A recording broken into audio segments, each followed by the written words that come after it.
this is what they look like.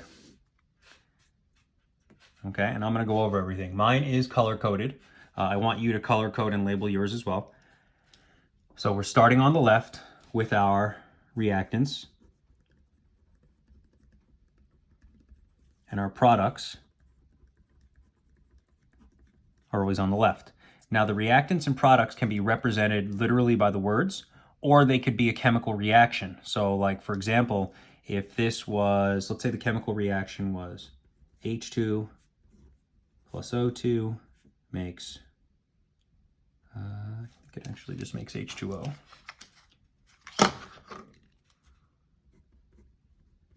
And we'll balance the whole thing so it would look like that. So there's our chemical equation. Then this part, the reactants, would be this.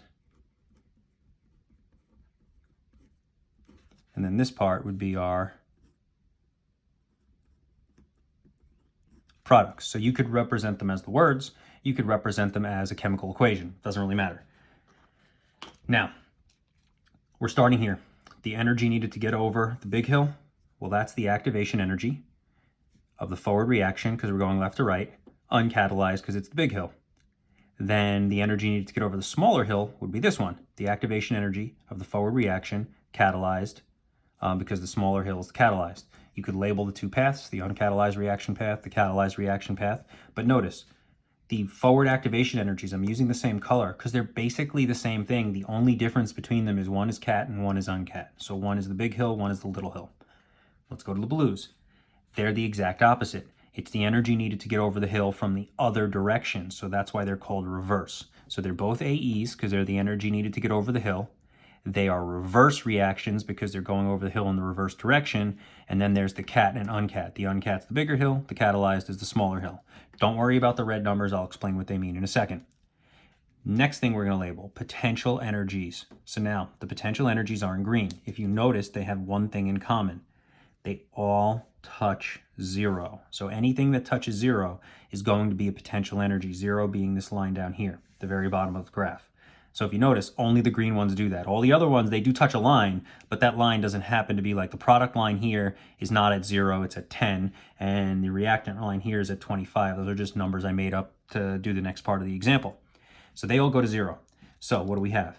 The potential energy of the reactants, because this is the energy that the reactants have. It's from this line down to 0. Then we have the potential energy of the products. It's from the product line down to 0. Then we have the potential energies of the activated complex. Remember, the activated complex is the peak of the hill, which would be somewhere around there and somewhere around there. That's the activated complex. So notice I don't have the lines touching the dot. They don't have to.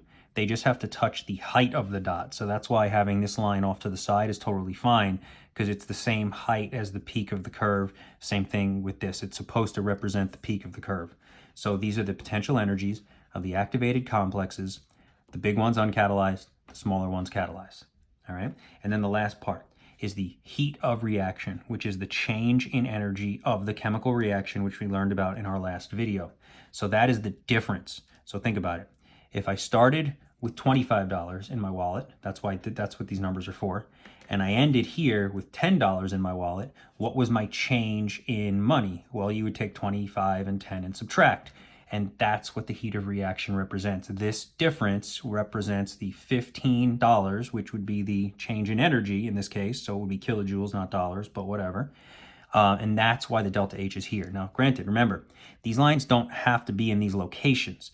I could write this delta H anywhere along this column as long as it was showing me the difference between 25 and 10. So I could put it on the far left, I could put it in the middle, I could put it on the far right. It does not matter. Okay, it's about the numerical difference. And then the last part, the way you calculate delta H, we use the saying, some people like this, Pepper.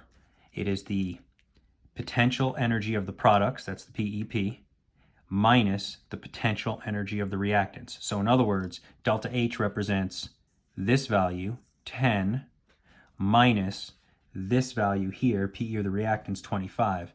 And so if you get 10 minus 25, that would make your delta H would actually be negative 15. Because if you started with $25 and you ended with $10, then you lost $15. That's why delta H is negative. We also know that exothermic reactions, which this is, have negative delta H signs. This is the reason why they have negative delta H signs. Last thing I'm going to mention is all the others. So the quantities that we're talking about can be represented two ways. They can be represented as literally this line, or they could be a number. In other words, what the AE of the forward reaction really means is it's the difference between the number that I'm at, in this case 25. I put these numbers in arbitrarily, so they don't mean they don't have to be 25, and the number at the top of the hill, which is 35. So the difference between 25 and 35 is 10.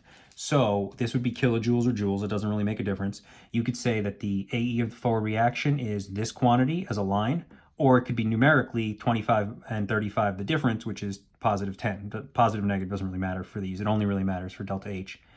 So it's 10. The forward would be 40 and 25, which would be 15. PE of the reactants would be 25 to 0, which is 25. The same for the catalyzed and uncatalyzed activated complexes. The reverse catalyzed would be the difference between 35 and 10, which would be 25. This one would be 40 and 10, which would be 30. And this one would be from 10 to 0, which would be 10. So that's where the numbers come in. They can be represented both ways. This is what a exothermic reaction looks like. Remember, negative delta H is exo, and the reason it's exo, I told you, it's the final end money minus the starting money. That's how we figure out if we gained or lost money. And then the endothermic reaction, it's the same thing, except the curve changes. So if you look at the endothermic reactions, here's the big difference. In an endothermic reaction, the forward reaction, catalyzed and uncatalyzed, I use the same color, they're still on the left. Just now their size got much larger. So instead of being small values, they're the large values, because going over the hill from the left to right, the forward direction is now the bigger part of the hill. The reverse activation energies are now smaller in value because their side of the hill is smaller, but they didn't actually move. Forward is always left to right, reverse is always right to left. The PE of the activated complexes, they don't change ever. They're in the same spots they were, okay? The PE of the reactants is in the same spot it was, it's just smaller now. PE of the products, same spot it was, just larger. And then delta H, it's the same thing. It's the potential energy of the products. So in this case, the products is worth 25 minus the potential energy of the reactants, which in this case would be 10. So 25 minus 10 is positive 15. So this delta H represents the difference between these two, which could be represented as a line or it could be represented as a 15. In our last diagram, I had it off to the side. I had it over here somewhere. I shifted it a little just to show you. It's not usually drawn. It's traditionally drawn in the middle, but in reality, I could put it here, I could put it here, I could put it here. It wouldn't make a difference as long as it represents the difference between 25 and 10 for this particular graph. It could be drawn anywhere left to right. Okay, so that's the only real differences. Now, if you think about this in terms of learning these values and memorizing them, they're not that bad because there's these two, or the forward activation energies are really one thing because there's cat and uncat. The reverse are really just one thing, cat and uncat. The two activated complex potential energies are just cat and uncat. And so it's really 1, 2, 3, 4, 5, 6. There's 6 things to learn about this graph, and that's really it. And then they expand a little bit. So that is PE diagrams.